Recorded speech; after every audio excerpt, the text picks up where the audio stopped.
కుకట్పల్లి నడిబొడ్డున దాదాపుగా 20 నుంచి 40 కోట్ల రూపాయలకు ఎకరం అమ్ముడుపోతున్న సందర్భంలో 700 పైచలకు ప్రభుత్వ భూమిని ఈనాడు ప్రైవేటు వ్యక్తులకు కట్టబెట్టడం జరిగింది.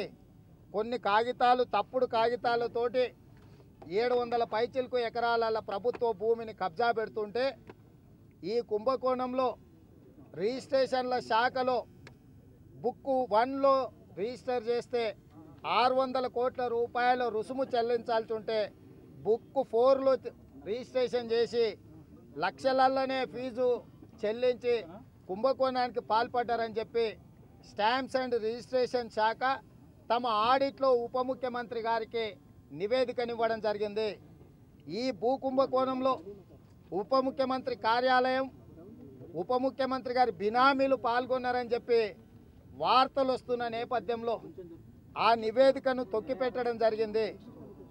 ఈ సంగతి పత్రికలు ప్రసార సాధనాలు వెలికి తీయడంతో ముఖ్యమంత్రి గారు ఆగ మేఘాల మీద సమీక్ష పేరు మీద ముఖ్యమంత్రి కార్యాలయంలో సమీక్షించిండు. ఈ సమీక్షను ఐఏఎస్ అధికారి గోల్డ్ స్టోన్ కుటుంబ సభ్యురాలు ముఖ్యమంత్రి కార్యాలయ కార్యదర్శి ఐఏఎస్ అధికారి వారి పర్యవేక్షణలోనే ముఖ్యమంత్రి గారు పర్యవేక్షించిండ్రు.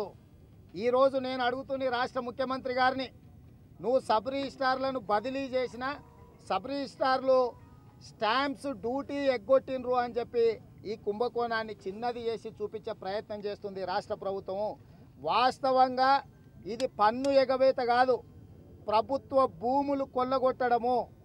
ప్రభుత్వానికి సంబంధించిన 15,000 కోట్ల రూపాయల కుంభకోణాన్ని ఈరోజు ప్రైవేటు వ్యక్తులకు దారదత్తం చేసిండ్రు. కానీ ప్రభుత్వం పన్ను ఎగవేత కేసు కింద బదలాయించి ఈరోజు భూ కుంభకోణానికి పాల్పడ్డ వాళ్ళను కాపాడడానికి ముఖ్యమంత్రి గారు స్వయంగా ప్రయత్నం చేస్తున్నారు. ఈ ముఖ్యమంత్రి గారు పర్యవేక్షిస్తున్నా సమీక్షిస్తున్నా ఆగ మేఘాల మీద చర్యలు తీసుకుంటున్నా అని ఏదైతే ముఖ్యమంత్రి గారు ఆర్భాటపు ప్రకటనలు తాటికాయంత అక్షరాలతో పత్రికల ప్రసార సాధనాలలో వచ్చిందో ఇది 100% అబద్ధము. ఏ కుటుంబం అయితే ప్రభుత్వ భూములను 700 ఎకరాలను కొల్లగొట్టిరో 15,000 కోట్ల రూపాయలకు దోపిడీకి పాల్పడ్డారో, ఏ వ్యక్తి అయితే ఆరోపణలు ఎదుర్కొంటుందో ఆ వ్యక్తి కుటుంబ సభ్యురాలే ఈరోజు నీ కార్యాలయంలో అధికారిగా పనిచేస్తుంది. ఈ కుంభకోణం వెలికొచ్చి రోజులు గడుస్తున్నా కనీసం ఆ అధికారిని బదిలీ చేసే ప్రయత్నం కూడా ముఖ్యమంత్రి గారు చేయలేదు. కనీసం దీర్ఘకాలిక సెలవు మీద కూడా ముఖ్యమంత్రి గారు పంపించలేదు. అంటే ఈరోజు ముఖ్యమంత్రి కార్యాలయం ఉప ముఖ్యమంత్రి కార్యాలయం అదేవిధంగా రిజిస్ట్రేషన్ల శాఖకు సంబంధించిన అధికారులందరూ కూడా ఈ కుంభకోణంలో భాగస్వాములు అయినరు. మరి ముఖ్యమంత్రి గారు ఎవరిని మభ్యపెట్టడానికి ప్రయత్నం చేస్తుండో 15,000 కోట్ల రూపాయల భూమి దోపిడీకి గురవుతుంటే ఇంతవరకు కాలనీ వాళ్ళని అందరిని మేము అడగడం జరిగింది. కనీసం ఈ మధ్యలోనన్నా రెవెన్యూ అధికారులు కానీ పోలీస్ అధికారులు కానీ ఇంకెవరైనా ప్రభుత్వ అధికారులు సిబిసిఐడి అధికారులు కానీ ఈ భూములకి ఎవరైనా వచ్చిండ్రా, ఈ భూముల కనీసం కంచె వేసే ప్రయత్నం చేసిండ్రా అంటే ఎవ్వరు కూడా ఇటు దిక్కే రాలేదని చెప్పి ఈరోజు కాలనీ వాసులు చెప్తున్నారు. నేను అడుగుతున్న రాష్ట్ర ముఖ్యమంత్రిని, 700 పైచిలకు ఎకరాల భూమి 15,000 కోట్ల రూపాయల విలువైన భూమి అక్రమ రిజిస్ట్రేషన్ల ద్వారా తప్పుడు కాగితాల ద్వారా ప్రైవేటు వ్యక్తులు కొల్లగొడుతుంటే కనీసం ఈ భూమికి కంచె వేయాలన్న ఇంగిత జ్ఞానం కూడా ఈ రాష్ట్ర ముఖ్యమంత్రికి లేదా? అంటే ముఖ్యమంత్రి గారే ఉద్దేశపూర్వకంగా ఈరోజు ఈ ప్రభుత్వ భూమిని ప్రైవేటు వ్యక్తులకు కట్టబెట్టడానికి అన్ని రకాల సహాయ సహకారాలు అందించడానికి ఈరోజు ముఖ్యమంత్రి గారు సమీక్షలు చేస్తున్నారు. ఈరోజు ఈ కుంభకోణాన్ని ప్రభుత్వ భూమిని ఆక్రమణ కింద కాకుండా స్టాంప్స్ ఫీజు తక్కువ చెల్లించిందని కేసుగా చూపించి ఈరోజు ఆ ముద్దాయిలు ఒకవేళ ప్రభుత్వానికి పన్ను చెల్లింపులు 600 కోట్ల నష్టం వచ్చిందని ప్రభుత్వం అంటుంది కదా, ఈ 600 కోట్ల రూపాయలు మేము చెల్లిస్తామని ముందుకొస్తే ఈ ప్రభుత్వ భూమి ప్రైవేటు వ్యక్తుల పరమైపోతుంది. ఈనాడు ముఖ్యమంత్రి గారు కూడా ఆ దిశగానే అడుగులేస్తున్నారు. ఈరోజు ఈ ప్రభుత్వానికి కంచె నాటి కాపాడి ప్రభుత్వ భూమి అని బోర్డు పెట్టి ఇక్కడ పోలీసులను కాపలా పెట్టాల్సిన సందర్భంలో ఇంతవరకు ఈ భూముల దిక్కే తిరిగి చూడలేదంటే ఈ ముఖ్యమంత్రి గారి వ్యవహార శైలి ఏందో అర్థం చేసుకోవాల్సిన అవసరం ఉంది తెలంగాణ సమాజము. ఎక్కడైనా ఎవడైనా పేదోడు ఒక గుడిసేసుకుంటే మున్సిపాలిటీ వాళ్ళు ఆగ మేఘాల మీద వచ్చి కూలగొట్టి మొన్న ఇదే మియాపూర్ ప్రాంతంలో వర్షాలు వచ్చి నీళ్లు నిండితే బండారి నగర్లో అక్రమ నిర్మాణాలని చెప్పి పేదవాళ్ళు కొనుక్కున్న ఇండ్లనన్నిటిని కూడా పోలీసులను పెట్టి పహారాల మధ్యలో వాటన్నిటిని కూలగొట్టడం జరిగింది పేదవాళ్ళకి. ఇవాళ ఇన్ని వందల ఎకరాల భూమి కబ్జాకు గురవుతుంటే ప్రభుత్వం ఎందుకు ఎవరిని కాపలా పెట్టలేదు? ప్రభుత్వం ఎందుకు ఈ భూమికి కంచె వేయలేదు? ప్రభుత్వం ఎందుకు ఈ భూమి ప్రభుత్వ భూమి అని బోర్డులు పెట్టలేదు? అంటే ఈరోజు ఈ రాష్ట్ర ప్రభుత్వం కల్వకుంట్ల చంద్రశేఖరరావు గారు ఈ భూ కుంభకోణంలో కీలక పాత్రధారులుగా ఆరోపణలు ఎదుర్కొంటున్న గోల్డ్ స్టోన్ ప్రసాద్తో అంటకాగుతున్నారు. ఈ కేసును తొక్కిపెట్టడానికే గతంలో ఏ విధంగా అయితే సిబిసిఐడికి కేసులను ఇస్తే అవి కాలగర్భంలో కలిసిపోయినవో ఈనాడు సిబిసిఐడికి ఇచ్చినా అని చెప్తున్నాడు. ఒక పక్కన సైబరాబాద్ కమిషనర్ మేమే విచారణ చేస్తున్నామని చెప్తున్నాడు. ఇంకొక పక్కన ప్రభుత్వం సిబిసిఐడికి ఇచ్చినా అని చెప్తున్నారు. అసలు సైబరాబాద్ పోలీసులు విచారణ చేస్తుండ్రా, సిబిసిఐడి విచారణ చేస్తుండ్రా? ఇంతవరకు ప్రభుత్వం స్పష్టతనిచ్చే ప్రయత్నం చేస్తలేదు. ఇంత పెద్ద కుంభకోణం జరిగితే ముఖ్యమంత్రి గారు తక్షణమే ఈ భూముల పరిశీలనకు రావాల్సి ఉండే. ఎంబడెంబడే ఒక మంత్రిని అధికారం ఇచ్చి మొత్తం అధికారులను ఇక్కడికి పంపించి దీనికి కంచె నాటి కాపాడాల్సిన అవసరం ఉండే. కానీ ప్రయత్నం చేస్తలేడు. ఇది పక్కన పెడితే ఈరోజు మున్సిపల్ ఎన్నికల సందర్భంగా 1,00,000 ఇండ్లు పేదోళ్ళకు కట్టిస్తా అన్నాడు. ఈ 1,00,000 ఇండ్లు నిర్మించడానికి, డబుల్ బెడ్రూమ్ ఇండ్లు నిర్మించడానికి ఎక్కడ స్థలం దొరుకుతలేదు. ఉస్మానియా యూనివర్సిటీలో నుంచి చదువుకునే పిల్లల నుంచి 11 ఎకరాల భూమి తీసుకొని వాళ్ళకి ఇండ్లు కట్టిస్తా అని తేనెతుట్టని కదిలిచ్చే ప్రయత్నం చేసిండు. నేను అడుగుతున్న ముఖ్యమంత్రిని, నువ్వు హైదరాబాద్లో దాదాపుగా 4 లక్షల మంది ఇండ్లు లేని వాళ్ళు అప్లికేషన్లు పెట్టుకున్నారు గ్రేటర్ హైదరాబాద్ మున్సిపాలిటీలో. ఈ 4 లక్షల మందికి ఈ 700 ఎకరాల ప్రభుత్వం డబుల్ బెడ్రూమ్ ఇండ్లు నిర్మించి ఇవ్వవచ్చు.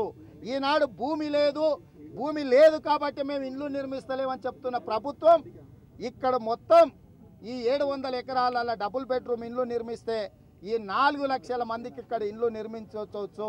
ఇంకా స్థలం మిగులుతుంది.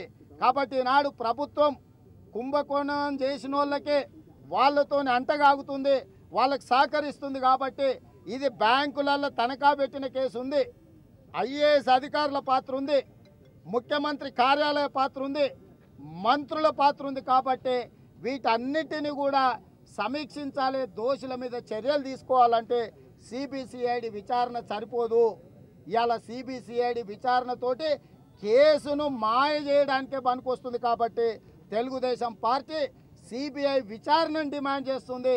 ఈరోజు భూముల పరిశీలనకు వచ్చింది ప్రజలకు వాస్తవాలు చెప్పడానికి. ఇంతవరకు ప్రభుత్వం ఈ భూములను పరిశీలించడానికి రాలేదంటే ఏం జరుగుతుందో తెలంగాణ సమాజం, తెలంగాణ ఉద్యమకారులు ఆలోచన చేయాలా. ఈరోజు పేదలకు చెందాల్సిన భూములు 15,000 కోట్ల రూపాయలంటే ఈ రాష్ట్రంలో ఉన్నోళ్ళు అందరికీ డబుల్ బెడ్రూమ్ ఇండ్లు కట్టియచ్చు. ఇవాళ 17,000 కోట్ల రూపాయలు హడ్కో ద్వారా రుణాలు తెచ్చి ఈ రాష్ట్రంలో డబుల్ బెడ్రూమ్ ఇండ్లు 2,60,000 ఇండ్లు కట్టిస్తామంటారు. ఈ భూములు అమ్ముకుంటే ఒక్క పైసా కూడా అప్పు చేయాల్సిన పని లేదు. ఈ రాష్ట్రంలో ఉన్న ప్రతి పేదోడికి డబుల్ బెడ్రూమ్ ఇండ్లు కట్టించవచ్చు. ఒకవేళ అమ్మడానికి ప్రభుత్వానికి ఏదైనా అభ్యంతరం ఉంటే ఈ 700 ఎకరాల పేదలకు కాలనీ కట్టిస్తే హైదరాబాద్ రంగారెడ్డి జిల్లాలో ఉన్న ప్రతి పేదవాడికి ఇందులో డబుల్ బెడ్రూమ్ ఇల్లు కట్టియొచ్చు ప్రభుత్వం. కానీ ప్రభుత్వం పేదల పక్షాన పనిచేస్తలేదు. భూ దోపిడీకి పాల్పడ్డోళ్ళు, కబ్జాలకు పాల్పడ్డోళ్ళు, పన్ను ఎగవేసిన వాళ్ళకు, బ్యాంకులలో తప్పుడు పత్రాలు పెట్టి కొల్లగొడుతున్న వాళ్ళకు ఇవాళ ఈ కాగితాల ద్వారా మెట్రో రైలుకి ఇందులోకి వెళ్ళి కూడా భూమి ఇచ్చిండ్రు. ఆ మెట్రో రైలు వాళ్ళు 198 కోట్ల రూపాయలు బ్యాంకులో డిపాజిట్ చేశారు. ఈ కాగితాలను సృష్టించి బ్యాంకులో పోయి మేమే యజమానులమని కోర్టులో ఒక్కసారి వీళ్ళు ఈ కాగితాలను కోర్టులో పెడితే తక్షణమే వాళ్లకు 198 కోట్ల రూపాయలు మెట్రో రైలు ఏదైతే కోర్టుకు డిపాజిట్ చేసిందో వారం రోజులలోనే ఈ భూ కబ్జాదారుల ఖాతాలోకి వస్తుంది. అంటే ఇవాళ మెట్రో రైలు బ్యాంకులో డిపాజిట్ చేసిన 198 కోట్లను కొల్లగొట్టడమే కాకుండా ఈ 700 ఎకరాలను ప్రైవేట్కి అమ్మి 15,000 కోట్ల రూపాయల దోపిడీకి పాల్పడుతుంటే ముఖ్యమంత్రి గారు మిన్నకుట్ట ఉన్నారు. ముఖ్యమంత్రి గారు ఈ భూములను కనీసం ప్రభుత్వ భూమి అని బోర్డు కూడా పెట్టకుండా పోయిందంటే గోల్డ్ స్టోన్ ప్రసాద్ ఈ ముఖ్యమంత్రి గారు ఏ రకంగా అంటగాగుతున్నారో ఒకసారి ఆలోచన చేయండి. ఇవాళ ఈ భూ కుంభకోణం సూత్రధారులు పాత్రధారులే కాకుండా కుట్రదారులను కూడా వెలికి తీయాలి. ముఖ్యమంత్రి కుటుంబం ముఖ్యమంత్రి అనుచరులు కుట్రదారులుగా ఉన్నారు, పాత్రధారులుగా నీ మంత్రివర్గం ఉన్నది, సూత్రధారులుగా రెవెన్యూ అధికారులు ఉన్నారు. మొత్తం దోపిడీకి పాల్పడ్డ వాళ్ళందరి మీద చర్య తీసుకోవడానికి తెలుగుదేశం పార్టీ డిమాండ్ చేస్తుంది. తక్షణమే రాష్ట్ర ప్రభుత్వం ఈ మొత్తం భూమికి కంచె నాటాలి, ప్రభుత్వ భూమి అని బోర్డు పెట్టాలి. ఇవాళ గోల్డ్ స్టోన్ ప్రసాద్ దొరకడం లేదని 10 రోజుల నుంచి చెప్తారు. మాకు ఈ ప్రభుత్వ ఉద్దేశం మీద అనుమానం వస్తుంది. ప్రభుత్వం అనుకుంటే బొక్కలో దాచుకున్న నయీమును బయటికి తెచ్చి ఎన్కౌంటర్ చేసినామన్నారు. గోల్డ్ స్టోన్ ప్రసాద్ను అరెస్టు చేయలేరా? గోల్డ్ స్టోన్ ప్రసాద్ను అరెస్టు చేస్తలేరంటే అతని ప్రాణానికి ముప్పు ఉన్నట్టే. ఇవాళ గోల్డ్ స్టోన్ ప్రసాద్ను అరెస్టు చేస్తే అసలు సూత్రధారులు అసలు పాత్రధారులు కుట్రదారులు అందరూ కూడా బయటకు వస్తారు. వాళ్ళని కాపాడడానికి గోల్డ్ స్టోన్ ప్రసాద్ ప్రాణాలకు ముప్పు ఉన్నదని మేము భావిస్తున్నాము. తక్షణమే గోల్డ్ స్టోన్ ప్రసాద్ని అరెస్టు చేసి కోర్టు ముందు ప్రవేశపెట్టాలి. లేకపోతే ఈ సూత్రధారులు కుట్రదారులు కలిసి గోల్డ్ స్టోన్ ప్రసాద్ ప్రాణాలకు ముప్పు తీసుకొచ్చే అవకాశం ఉంది. తెలుగుదేశం పార్టీ తక్షణమే కేంద్ర ప్రభుత్వాన్ని కూడా డిమాండ్ చేస్తుంది. సిబిఐ విచారణకు మీరు ఆదేశించండి, సుమోటోగా తీసుకోండి. మీరు రాష్ట్ర ప్రభుత్వం సిద్ధంగా లేదు, సిబిఐ విచారణను చేయండి అని కేంద్ర ప్రభుత్వానికి లేఖ రాసే ఉద్దేశంలో రాష్ట్ర ప్రభుత్వం లేదు. కాబట్టి కేంద్ర ప్రభుత్వాన్ని మేము డిమాండ్ చేస్తున్నాం. 15,000 కోట్ల రూపాయల కుంభకోణం ఐఏఎస్ అధికారులు, బ్యాంక్ అధికారులు, ప్రైవేట్ వ్యక్తులు కాబట్టి కేసు తీవ్రతను బట్టి కేంద్ర ప్రభుత్వం తక్షణమే సిబిఐ విచారణకు తీసుకొని ఇందులో ఉండే వాళ్ళందరి మీద కూడా కేంద్ర ప్రభుత్వం కఠిన చర్యలు తీసుకోవాలి. మేమన్నా చీఫ్ సెక్రటరీకి కలిసి నివేదిక ఇద్దామంటే చీఫ్ సెక్రటరీ గారు సచివాలయం నుంచి పారిపోయిండు. ముఖ్యమంత్రి గారేమో రారు, చీఫ్ సెక్రటరీ గారేమో లేరు. ఇవాళ భూముల దగ్గరకు వస్తే ఇది పరిస్థితి. రేపు గవర్నర్ దగ్గరికి వెళ్ళడానికి అపాయింట్మెంట్ అడిగినాం. ఇప్పటి వరకు గవర్నర్ కార్యాలయం కూడా అపాయింట్మెంట్ విషయంలో తేల్చడం లేదు. ఇది దుర్మార్గం. తెలంగాణలో దొంగలు వాడి పట్టపగలు దోపిడీ చేస్తుంటే ఫిర్యాదు చేద్దామంటే అధికారులు దొరకరు. గవర్నర్ గారిని రేపటికి అపాయింట్మెంట్ అడిగినాం. గవర్నర్ గారు తక్షణమే అపాయింట్మెంట్ ఇవ్వాలి తెలుగుదేశం పార్టీకి. మేము ఇస్తున్న ఫిర్యాదు మీద గవర్నర్ గారైనా ఆదేశాలు ఇవ్వాలి. సెక్షన్ 8 ప్రకారం గ్రేటర్ హైదరాబాదులో ఉండే భూములను కానీ ఆస్తులను కానీ శాంతి భద్రతలను కాపాడాల్సిన బాధ్యత రాజ్యాంగం ప్రకారం గవర్నర్ దగ్గర ఉంది. గవర్నర్ గారు కూడా తన విధుల నుంచి తప్పించుకోలేరు. సెక్షన్ 8 ప్రకారం ఈ భూములను కాపాడాల్సిన బాధ్యత గవర్నర్ గారి మీద ఉన్నది. ఈ రాష్ట్ర ప్రభుత్వమే ఇందులో కుట్రదారు కాబట్టి రాష్ట్ర ప్రభుత్వానికి వదిలేయకుండా సెక్షన్ 8 ప్రకారం తన విచక్షణ అధికారాన్ని ఉపయోగించి గవర్నర్ గారు తక్షణమే చర్యలు తీసుకోవాల్సిందిగా తెలుగుదేశం పార్టీ డిమాండ్ చేస్తుంది.